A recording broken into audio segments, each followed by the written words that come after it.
वाले आप सभी आशीष भैया की एक बार जोरदार ताली बजाइए। आप लोग ताली में स्वागत कीजिए। आप सभी के बीच आशीष भैया आ चुके हैं और आप सभी जितना जल्दी हो सके आप लोग माहौल को शांति बनाए रखें और इस आशीष भैया के मुंह से अपने कार्यक्रम आयोजन लिए। सुनिए सुनिए, हेलो हेलो हेलो, जितने भी वॉलेंटियर भाई हैं सबों से मेरा आग्रह कि कोई लाठी चार्ज नहीं कीजिए तो अच्छा है, प्लीज मेरा बात मानिए।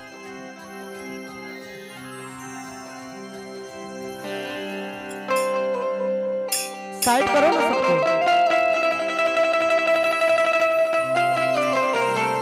हेलो, और हमारे जितने भी वॉलेंटियर भी आए, मैं आपसे आग्रह करूंगा कि आप चारों तरफ एक्टिव रहेंगे और किसी के ऊपर लाठी चार्ज नहीं करें। आप लोग भाई आप लोग को शांत बना लीजिए। अब आपके चाहने वाले आपके भाई आशीष भैया आ चुके हैं तो वो भी बोल दिया, आप उसके भी बात मान लीजिए। अब आप शांति बना लीजिए और अपने सीट पे बैठे भैया, आप तो आशीष भैया की भी बात मान लीजिए। और आप लोग ऐसा क्यों कर रहे भाई? आप लोग ऐसा क्यों कर रहे बुलबुल जैसे बात?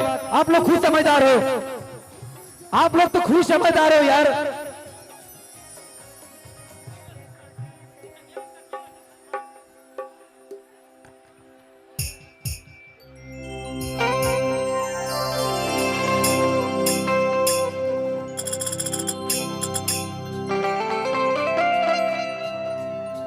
हेलो भैया, डीले इसको।